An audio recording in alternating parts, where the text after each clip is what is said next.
so goddamn annoying with the whole, like, the guy who literally actively defends white people saying the N-word will like freak the fuck out because I said cracker. Donie O'Sullivan, friend of the show, did a piece on the debate sphere, I guess. Yeah, I just got escorted from Charlie Kirk, baby. We're in Tampa, Florida for Turning Point USA's annual Student Action Summit. TPUSA is a voter-driving juggernaut for the Republican Party, led by 31-year-old Charlie Kirk. They're happy. That's why, you know, they haven't been on social media. But this year's event will be menaced by something called the UNF America Tour, started by a group of progressive influencers and organizers, including the massively popular streamer Destiny. This is the all roads lead to Rome thing, right? So he can do the exact same behavior you said that Biden couldn't get away with doing. They want to bring progressive debate to Kirk's doorstep. But first, they have to get in. So Turning Point has cancelled all of UNF America's credentials, and now they're trying to sneak in Destiny so he can debate inside here.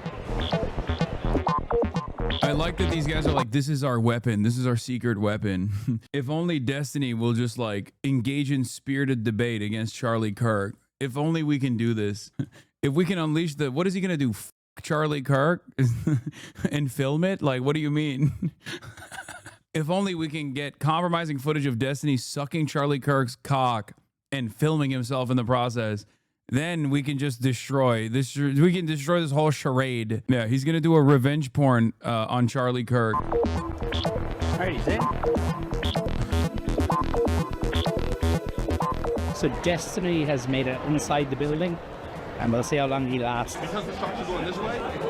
There's a major streamer named Destiny, who's a Democratic liberal streamer. He appears to be debating Myron Gaines. These debate clowns act like getting a center-right neolib in a debate is equivalent to sneaking a dragon slayer into the den of the beast. I know. He's going to agree with Charlie Kirk that the left is actually responsible for Kamala losing. And also that he's going to agree with Charlie Kirk on the Israel stuff. He's also going to agree with Charlie Kirk on like 20% to 30% of Trump's deportation policies. He's more of a right-wing red pill guy. They're both sort of creatures of like internet trolldom, but it should be a lot of fun. You know, it's like blood sports. It's like watching a cockfight, effectively. We love to see it, though. We love to see it. Oh, it's God. Great. Oh, gross. Oh, my God. He's going to agree with them on white people being able to say the N-word. We are at Student Action Summit. We got Destiny and Myron here today. Have a little friendly conversation. Oh, yeah, man. Good to see you, bro. Okay. Young people may be tuning out the news, but this new form of live, provocative political debate is blowing up online. Its cultural significance is something well known to Kirk because he's part of it.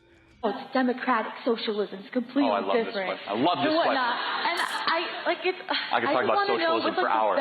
Hello, everyone. I am Charlie Kirk, founder of Turning Point USA, and I am surrounded by 20 woke college kids.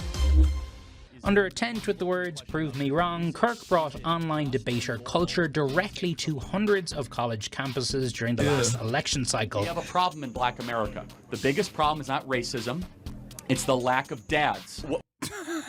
He's like, the biggest problem is not racism because obviously I'm racist. So that would be like admitting that, you know, my kind of thinking is what's wrong. What's like held Black America back. He just stole Steven Crowder's whole flow. No, I know. When exactly do heart waves begin in utero? You know that, but you don't know the fourth. Hold on, no, so tell me when heartbeat. I don't know. And while he uses it to make viral content, its primary goal is to register Gen Z to vote MAGA. I love the fact This kind of stuff is so fucking rudderless, okay? It's just, if you're doing blood sport for the sake of blood sport, like Charlie has a clear agenda. Okay, his goal is to promote right-wing talking points. His goal is to make the left look weak and humiliate liberals and the left alike so he can make people agree with his worldview. He can make his worldview look stronger in comparison. If the inverse of that on the opposing front are rudderless neoliberals who constantly find themselves catering to the white nativist talking points in an effort to, I guess, like secure a larger crowd, then you're not really fucking debating this person. You're just waiting out the time until you agree with him maybe 3 years down the line. But at that point, he will have moved past the advocacy, just like what Kamala Harris did with Donald Trump. Under no circumstance do you agree with these motherfuckers unless they are agreeing with you, okay? And even if they're agreeing with you, it's important to just be like, wait a minute, why is there agreement here? What's going on here, you know? Like that. We are now becoming like, we're becoming the cool kids now. But no, I just want to be clear. Is there something wrong with talking to voters? No, there's nothing wrong with talking. Well, that's what we're doing here today. It's an open mic. I think that you push a danger. Is Destiny getting popularity? I would have thought that he was falling off since the Sex Pest stuff. Admittedly, I don't follow him. I don't think so. I mean, I think like these kinds of hits are not that consequential. And I know this from my own personal experience. I think that like getting mainstream, getting this kind of like mainstream hit is it's a blip. I don't know why Donie's platforming him, to be honest. I mean, because he's there. And the reality of the matter is like, Donie literally covers some of the most insane freaks online. He covers every single person. There's agenda. It's a strategy that those behind UNF America say the DNC has been absent to counter. I hate Charlie Kirk. I think he's actually a Satan spawn, but he's very, very strategically minded. At an event organized by the UNF America crew down the street from the convention center, both conservatives and liberals packed into a pub to eat chicken wings, drink beer, and watch conservative voices try to take on Destiny. Have you ever fired an AR-15? Yep. So you fired a 5.56. The mathematical odds of him surviving that are infinitesimally small. They're infinitesimally high if it misses him or grazes his ear. I mean, Charlie Kirk's been doing this a long time, more than 10 years. Why has it taken the left so long to catch up and still hasn't caught up? Republicans vertically are very well integrated when it comes to making sure that they're winning elections. Yeah. Right? There's the people who in 2020, they thought the election was stolen in every state, basically. Yeah. But they still shut up to vote next time. So something is happening there where they're really big on going out and winning elections.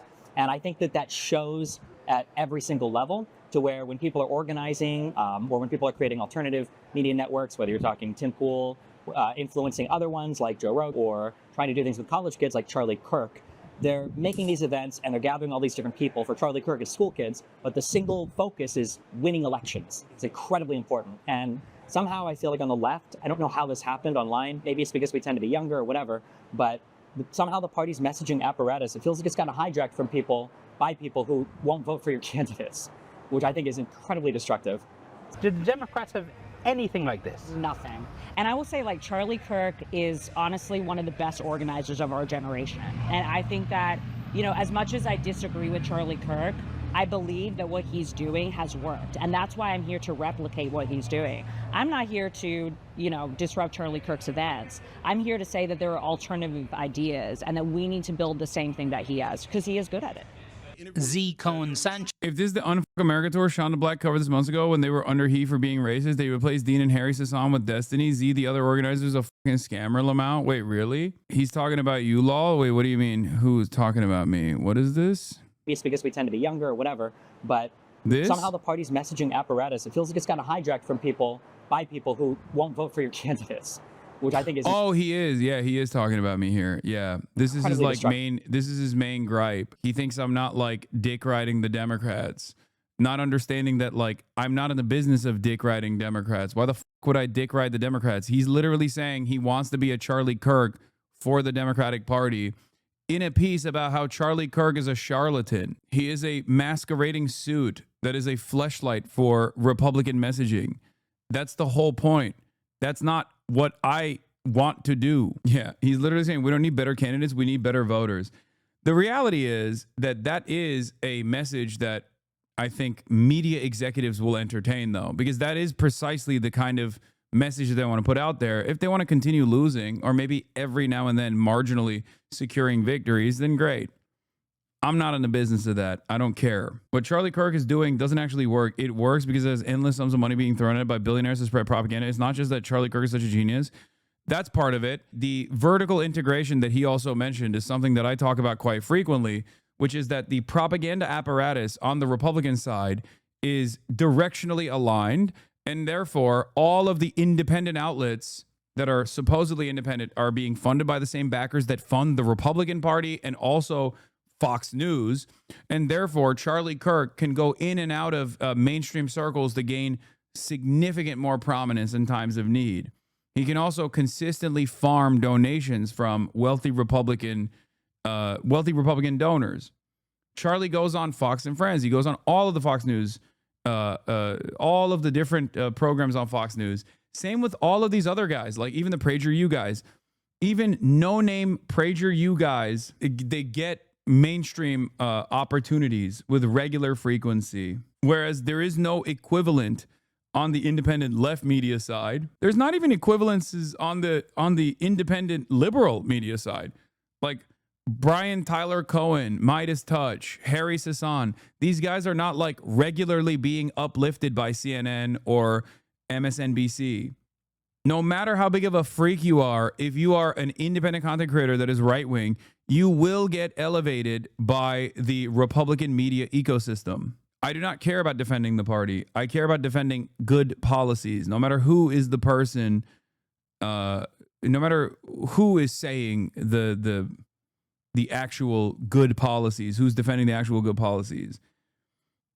Ultimately, a lot of these people are, like in the case of Destiny, if he wasn't so purely spite driven, I think he could continuously be a debate mercenary that sees a tremendous amount of success.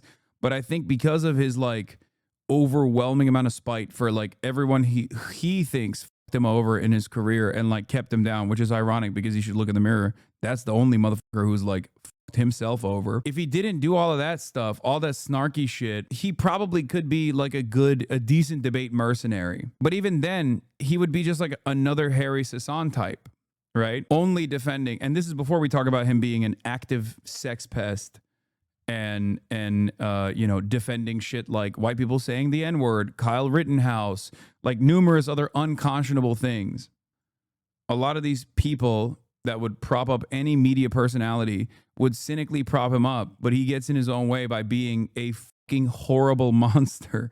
Yeah, demanding that white supremacists mow down BLM protesters because it might hurt the chances of the Democrats winning the election. There's a lot of blame to put on the Democrats pushing out influencers who are left-leaning, though. No, I mean, the Democrats are always going to actively push aside leftist influencers because the Democrats don't actually want to influence people. The Democrats don't actually want to make change. That's the unfortunate problem. That's why I say, no matter how independent or how far right, even Nick Fuentes has very little daylight between himself and Donald fucking Trump in especially their domestic policy, right? Like there is less daylight between Nick Fuentes and Donald Trump than there is between like me and fucking Bernie Sanders. And Bernie Sanders is never becoming president. Bernie Sanders' voice is not a prominent one within the power structure of the Democratic Party. Unfortunately, it would be akin to Bernie fucking winning the presidency. And Bernie has no chance within the power structure of the Democratic Party to win the presidency. They don't fucking like Bernie Sanders' worldview. They actively attacked him and undermined him. The Democrats were more scared openly about Bernie Sanders winning the primaries than Donald Trump winning the presidency. I still remember the CEO of Goldman Sachs writing an article about it. For that reason, until the Democratic Party changes and actually becomes an active fighting party, a party that actually cares about its citizens, a party that actually cares about its voters, a party that is actually predisposed with like improving people's lives, a party that wants to advocate for good policies that do genuinely improve people's lives and not just like the status quo party that is marginally better than the increasingly worse Republican Party. There's not going to be this kind of cohesive media push from independent circles, and at most they'll just fucking push for like Midas Touch to be dominant in the media landscape. Did the Democrats have anything like this? Nothing. And I will say, like, Charlie Kirk is honestly one of the best organizers of our generation. And I think that, you know, as much as I disagree with Charlie Kirk, I believe that what he's doing has worked. And that's why I'm here to replicate what he's doing. I'm not here to, you know, disrupt Charlie Kirk's events. I'm here to say that there are alternative ideas and that we need to build the same thing that he has, because he is good at it. Z. Cohen Sanchez has worked more than a decade on Democratic campaigns. There's no reason why we can't do this. This is not very expensive to do. We have so many PACs on the Democratic side raising millions of dollars, right? We are not a big PAC. We haven't even raised $1 million yet. And we're able to get all of these creators essentially anywhere that Charlie is. And so that's what we really want the Democratic Party to do, is we want to have them to start investing in these movements. Is the DNC supporting this? No. Not currently. Why not? If Ken Martin's watching this, text me back. But really, I mean, I think it's disappointing that we haven't been able to see the DNC really get off the ground since the election, because I think a lot of things have happened internally that have been distractions to the actual ground game that we need right now. No, our motto is when they go low. Based on what that woman is saying, isn't it analogous to them saying they need a Joe Rogan to the left, aka not understanding what the root of the problem is? Yes. I think she just wants to be that person for the Dems. The Democratic Party is so fucking delusional that they won't even like throw a bone to people like that who want to be like, who are begging to be loyal servants of the Democrats. Not that I'm saying that if the Dems also fucking funded this operation that seemingly has decided to go with like an active sex pest with numerous court cases launched against them, who with regular frequency will say like insane freak shit, like celebrating the deaths of, you know, the children of Trump voters in the natural disaster that took place, in the floods that took place in Texas, or, you know, white people's right to be able to say the N-word, or ethical child pornography. Like things like that are so insanely out of touch. Destiny is a demon of the internet. He cannot exist in the real world in this way. Those are all the things that he has done. And that's not even scratching the fucking surface. This is before we talk about like his justifications and his unlimited support to Israel's genocide. Going to Israel with Eyal Yacobi, or was it Eyal Yacobi? I think it was. And mocking rape victims, or going to fucking Israel and telling the IDF, the Israeli occupying force soldiers, that they should just like, if they're going to do sex crimes, they should just like hide it, which is doubly ironic. You're just a weirdo creep. Eilon Levy, D went with, not that freak Eyal Yacobi. Eilon Levy, which is another freak, and was formerly the spokesperson for the Israeli state. We go high. For Destiny, it's a ground game that must reflect the online culture he and millions of young Americans are part of, one that is often characterized by un-PC language, insults, and crude humor, like this tweet Destiny sent poking conservatives by saying the kids who died in the Texas floods were proof that God doesn't exist. The tweets you sent about the kids in Texas would probably disqualify you, or would probably have somebody in the upper levels of the Democratic Party say, okay, we'll never work with this guy again. Yeah. Do you regret sending those tweets? I think they have to get over it. I don't regret them. I love poking the bear on the right. I feel like Republicans are so good at owning the space. Republicans do this thing where they say, you know... It is issues with jokes you've made. Yeah, that's the other side of the story, that he's just like so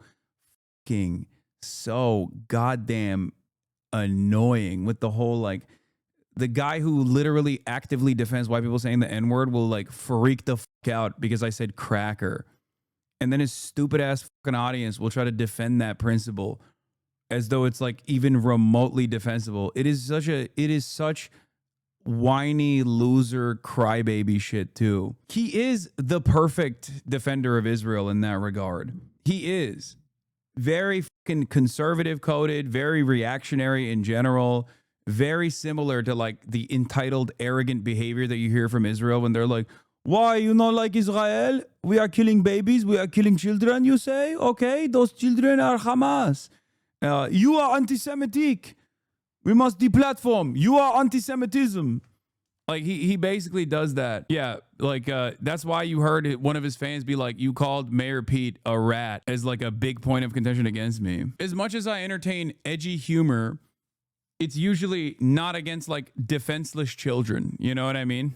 It's just not. The jokes that I have that are fucking edgy are the same type of jokes that like the right wingers get mad at, which is usually making fun of America as an institution, you know, making fun of the American government, making fun of dominant forces in American society. I'm punching up no matter how edgy it is. I'm not fucking punching down. Comedy's legal again and we can joke about anything. But when they say anything, they really just mean like immigrants and black people, right? Because if you make fun of anything on their side, they lose their minds. I guess is your point that, you know, always trying to take the high ground is clearly not working for Democrats? One of the things that conservatives... yeah. In order to beat Republicans, we must become more racist. Stumbled into accidentally, because I think Donald Trump's an idiot, even politically. But they stumbled into this thing where people started to get confused because of what the right and left looked like, and I think they think that you need an extremist platform in order to win elections. But what you really need, I think, is just extremist messaging. I think that's what you need. Back inside, the packed event giving the UNF America organisers hope there will be appetite for similar debates on college campuses this fall. I do 100 hours of this a semester. 100 hours. In addition to 2 hours of podcasting radio. I mean, the physical crowds are now 3,000-4,000 people almost every time we do this. And so the plan for this semester is Charlie Kirk shows up at campuses all across the country. And before I started watching Twitch, all I heard of Destiny was he's a liberal that likes to debate Republicans. Most normal people don't know how repulsive he is. Yeah. I think like what he doesn't realize is when he gets into the spotlight a little too much and the light shines back at him even a little bit, like when he has to operate under the microscope that he's placed upon someone like myself, for example, when people find out about what he says all the fucking time and he can't help himself, that he basically wears like a badge of honor, like no matter how edgy it gets, no matter how gross he gets, no matter he in his own community is seen as like a beacon of truth and honesty whenever he gets like more edgy. But to the average person, that just comes across as like a repulsive freak. You guys are going to be there too. That's the goal. If we can raise enough money to get there, we absolutely will. People wonder why the youth vote shifted 9 points to the right. Yeah. And that's a big reason why. He's put the footwork in and we haven't.